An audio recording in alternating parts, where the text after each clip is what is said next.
2:47 a.m., October 12, 2025, Novichokhovsk, Russia. On a fog-drenched plain, more than 560 miles from the Ukrainian border, an Atesh partisan team lay hidden in the dark, less than 100 meters from one of Russia's most critical rail lines.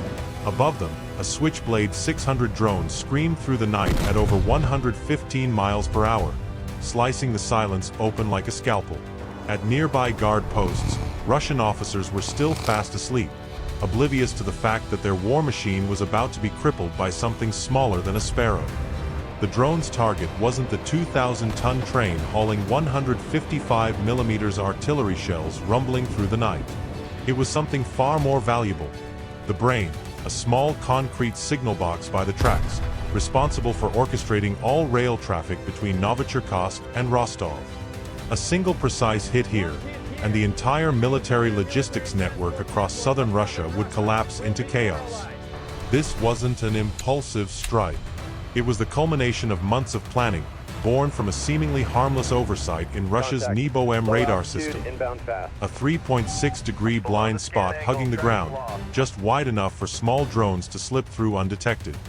From deep inside Russian territory, insider agents funneled critical data back.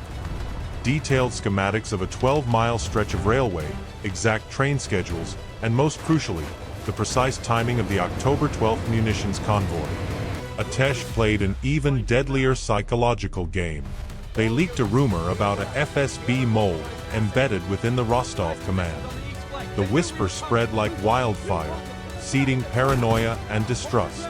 Units began to suspect each other, and nightly patrols became sporadic, disorganized. Into that vacuum, Atesh moved. On paper, this was a suicide mission. Russia had just upgraded its Pantsir S-1 air defense systems, specifically to hunt small drones. On top of that, the region was covered by a massive LIR-3 GPS jamming sphere, blanketing 150 miles in electronic fog. But Atesh didn't try to punch through head-on. They chose a smarter path, to strike the system's blindest spot, the very place no one thought to defend, the eye of the eye. 2:51 a.m. A 2,000-ton Russian train rumbled into the kill zone, hauling over 2,000 rounds of 155mm artillery shells toward the front lines in Zaporizhia and Kherson. But the Atesh commander didn't give the fire order, not yet. Attacking a moving train would be reckless. What they needed was to force it to stop, to turn a moving target into a frozen mass of steel. The order was given. The Switchblade 600 dropped altitude, locked onto its target. Its 34-pound directional warhead slammed into the signal control box. The blast tore through concrete, incinerating the circuitry inside. In an instant, the Russian engineer's control panel lit up in flashing red, then went black. Track lights died. Communication was lost. Emergency brakes kicked in. The war machine, thousands of tons in motion, turned to stone in the middle of nowhere. Ahead, the track signal went dark. And for any Russian train operator, the rule is absolute. No signal, stop immediately. He slammed the brake. Screeching metal shredded the night, echoing for miles. Then silence. The 2,000-ton train halted, and that was the moment Atesh had waited for weeks. Exploiting a carefully engineered gap in patrol timing, created through earlier psychological operations, the Atesh unit had already planted M18A1 Claymore mines along the track. They were hidden beneath gravel and steel dust. As the train stopped precisely on the kill grid, the Atesh commander issued the second order. A single radio pulse. The mines erupted in unison. A storm of steel, over 700 ball bearings per mine, shot out at 4,000 feet per second. The rails weren't just broken, they were shredded. Steel bent, anchor bolts ripped loose, and the earth beneath the railway line became a cratered wasteland.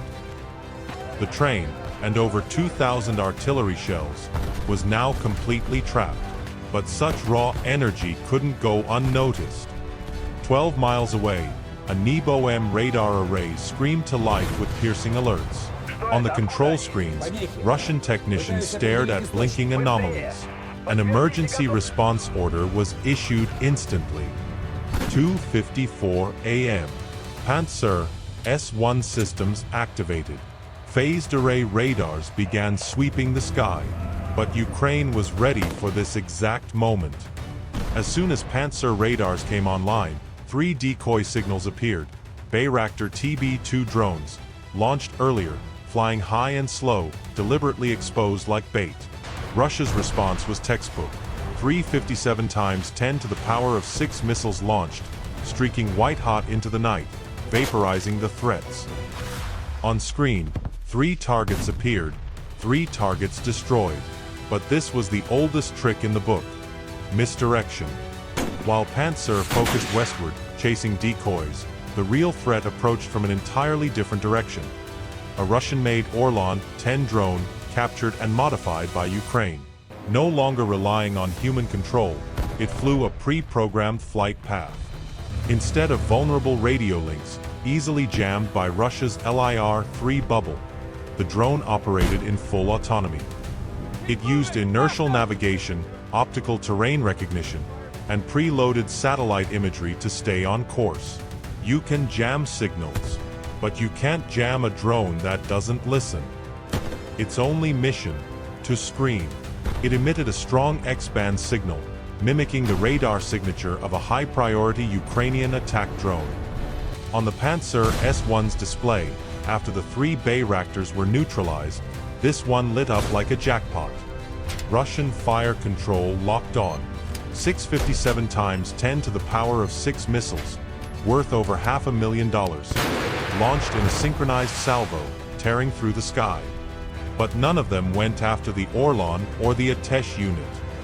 They locked onto a false signal source, just 2 miles away, and slammed into a poorly guarded Russian ammo depot. The impact turned night into day. The tungsten warheads pierced thin metal roofs, igniting a chain reaction in a depot holding over 15,000 pounds of 122mm artillery rounds. A fireball rose over 300 feet high, lighting up the entire Rostov region. Russia had just lit the fuse on its own fireworks show, and Ukraine hadn't even pulled the trigger. But that light came with a price: rage. 2:58 a.m. From a nearby base, a Mi-28 Havoc received launch orders. This wasn't an automated reaction. It was a thinking hunter, armed with Viker anti-tank missiles, sent to eliminate the source that had just humiliated Russia's air defense network. Atesh had fooled the machines. Now they had to escape a machine with a mind. The Havoc's thermal sensors, fed precise coordinates from Nebo-M, scanned the landscape, and locked on. Not a drone. 4 tiny heat signatures on the ground. Humans. At 5 miles out, the Russian pilot fired. A Viker missile surged forward at Mach 1.8 to 14 seconds to impact. No one outruns a missile, but you can blind it. The Atesh commander pulled out their final weapon, a homemade jammer, cobbled together from civilian electronics and a truck battery. It wasn't sophisticated. It wasn't powerful. But it was all they had between life and death. Raw power wired into an antenna, the device had a singular goal: chaos. The jamming burst screamed into the 5.8 GHz band, the exact frequency used by the Viker's radar seeker. Instantly, the missile sensors were fed a wall of white noise. Its targeting logic spun out of control. 9 seconds later, the Viker veered off course and detonated harmlessly in a field, leaving only a flash, and $500,000 turned to ash. But Russia didn't stop. From the ground, a Peresvet combat laser activated. Its beam swept the sky, burning out any optical sensor it could catch. They believed they could blind Ukraine's eyes in the sky. But what was coming didn't need eyes. From a forest 1 mile away, Ukraine's second team launched 20 FPV drones, each carrying 2 pounds of C4. No autopilot, no radar, no radio, only pilots in VR goggles, flying them via fiber optic cable. Peresvet was useless. The drone surged forward like a swarm of steel bees, flying low and fast, over 60 miles per hour, hugging the terrain. The Mi-28 pilot spotted them, but couldn't lock onto 24 small targets. Before he could react, a series of C4 blasts ripped through the support structure underneath the bridge. The 600-foot logistics bridge, the lifeline between Novicherkassk and the front, shuddered, buckled, and collapsed into the river with a scream of snapping steel. As the dust still swirled, the Havoc, out of munitions, was forced to retreat. In the distance, the Rostov ammo depot still burned, drawing Russia's rescue forces into chaos. And the Atesh team? They didn't run. They vanished into the darkness, following a pre-planned exfiltration route. Mission complete. They had severed the artery.